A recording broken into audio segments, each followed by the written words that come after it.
This Ramadan, you have a choice. Which way was it? Ah, okay, thanks. Left? Okay, let's go.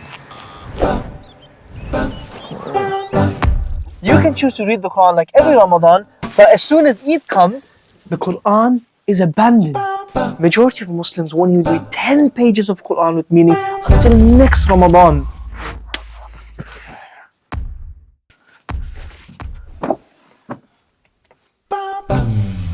Or you can get Quranly and join the Ramadan challenge with your friends and family and challenge each other. But also create a habit at the same time, because I can relate, I was just like you. But now me and thousands of others have been reading daily for years. So you have a choice. Which way?